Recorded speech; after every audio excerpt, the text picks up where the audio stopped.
Informe 24, con Jania Novel.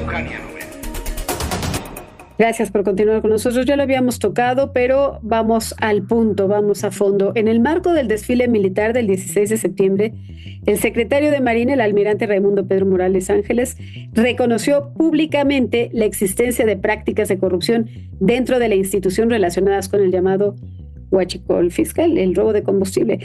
Esto es, la introducción y comercialización ilegal de combustibles. En un discurso inédito, me parece, aceptó que fue muy duro reconocerlo, pero que hubiera sido imperdonable callarlo.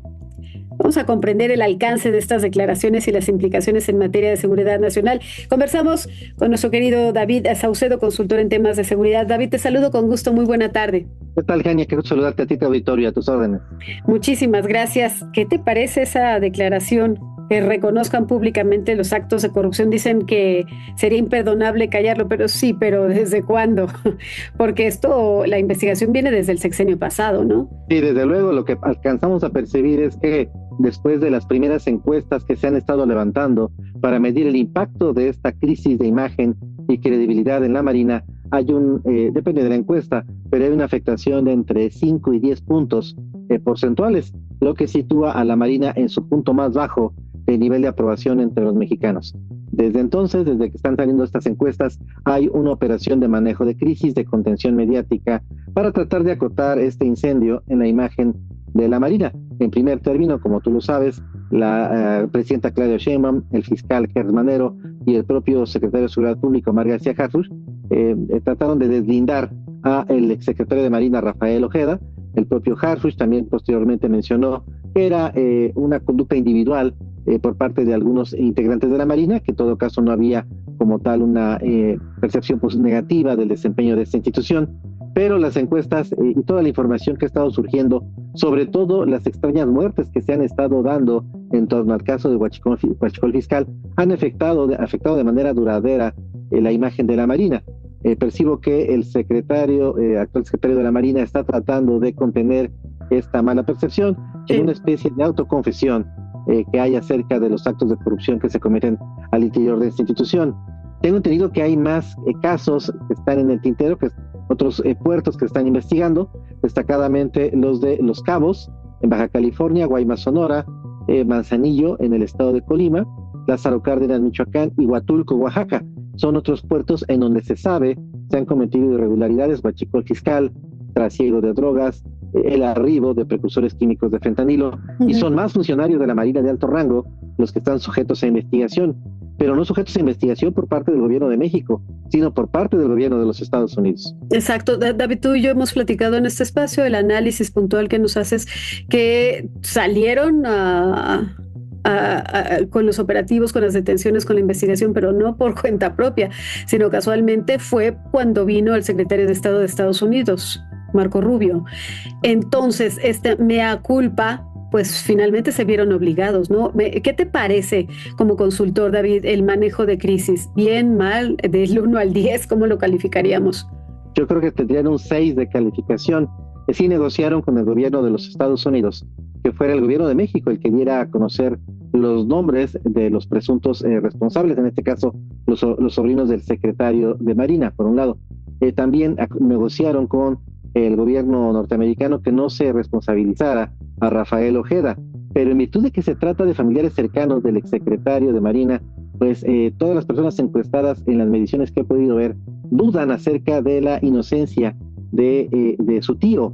A la pregunta muy en concreto de si considera la gente, los ciudadanos, que el secretario de Marina estaba al margen y desconocía lo que hacían sus sobrinos, más del 90% de la gente piensan que lo están encubriendo y que el secretario de Marina estaba directamente involucrado y que incluso se beneficiaba de estas actividades ilegales. Es decir, sí hay un esquema de contención y manejo de crisis, pero bastante deficiente. No han logrado explicar muchas preguntas que quedan en el aire. De igual manera, cuando dieron a conocer la trama de la investigación, en qué momento se dio, pues tampoco cuadran las fechas. Sí. En la línea de tiempo que ellos trazaron, me refiero al gobierno federal, tampoco coinciden las fechas con los momentos del proceso judicial. De igual manera, mucha gente que trabaja, que vive en las costas, en los puertos, y que ha visto de cerca el actuar de elementos de la Secretaría de Marina, tienen la plena convicción de que se trata de instituciones que han sido permeadas también por el crimen organizado. De allí que me parece que el manejo ha sido bastante deficiente. Hoy también se investiga el dinero ilícito producto del huachicol fiscal que está financiando campañas políticas en Texas. ¿Qué opinión te merece? Si ya está invadiendo no solo el tema del tráfico de este negocio, sino los dineros y la política en Estados Unidos. Te diría que quizá en México fue el primer país en donde recursos productos del contrabando de combustibles, huachicol fiscal, conocido ahora, entró en primer término a campañas políticas, a procesos electorales, financiando candidatos, a partidos políticos, para tener aliados. Se requería no solo una red de protección militar, policial, sino también una red de protección política, que está conformada por los alcaldes de las ciudades que tienen puertos mercantes y de los alcaldes que además en muchos casos estuvieron consumiendo combustible. En los municipios de alto peso poblacional, después del gasto de nómina, el gasto más importante que realizan los municipios es el combustible para poder atender y dar abasto a las flotillas de pipas, ambulancias, patrullas y demás vehículos para el servicio público.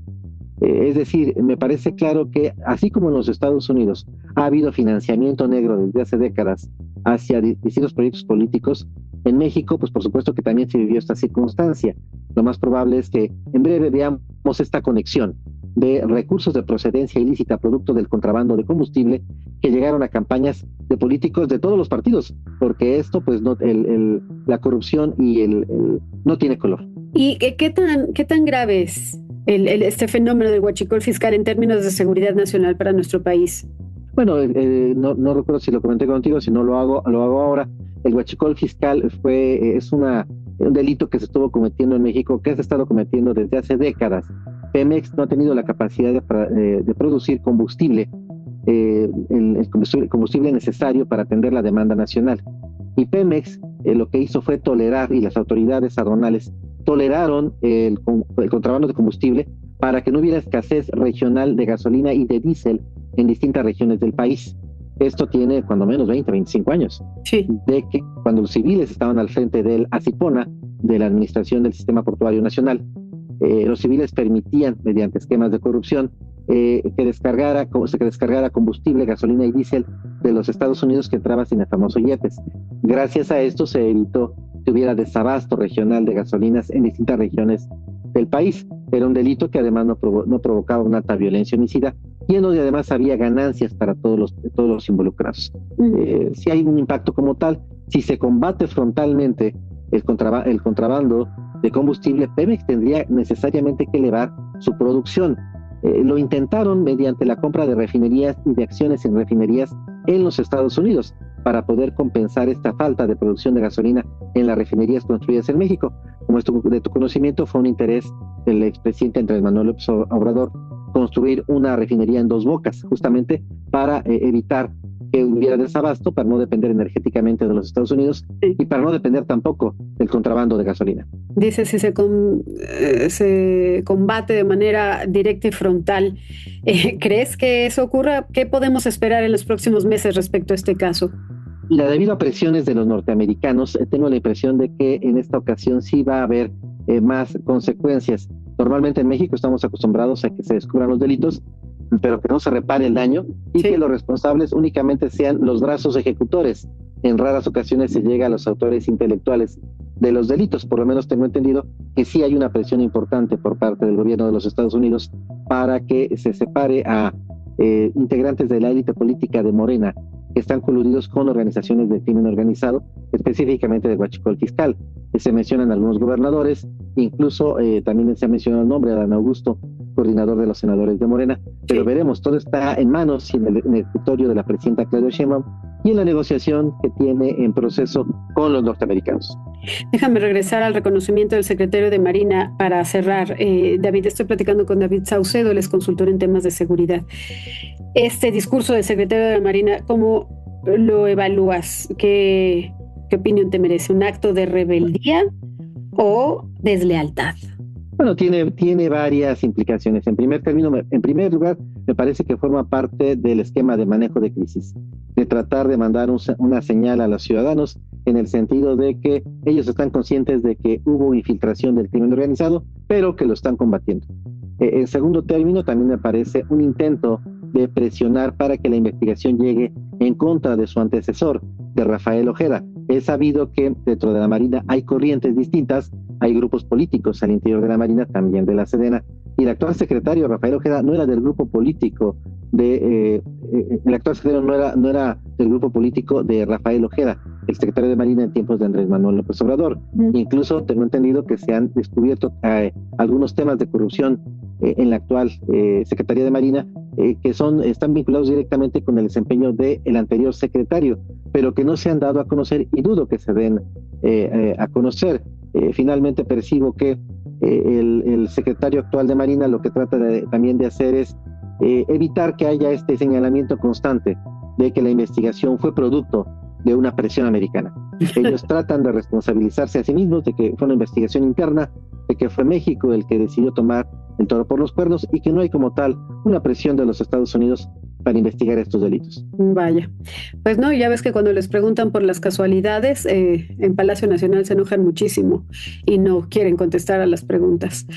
David, bueno, pues finalmente, qué pena, qué tristeza, qué decepción que una de las instituciones que nos quedaban pues con buena imagen se vea involucrada en esto, ¿no? En el contrabando de combustibles, y el impacto me parece que es mayúsculo, ¿no? El fenómeno tiene pues muchas repercusiones en la economía nacional y evidentemente en la seguridad del Estado.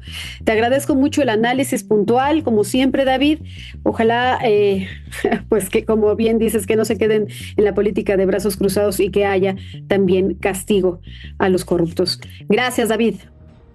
Gracias a ti, Jania, te mando un abrazo. Igualmente, es David Saucedo, insisto, es analista y consultor en temas de seguridad. Vamos a hacer una pausa, regreso de inmediato, no se vayan. Aquí seguimos en Informe 24, volvemos.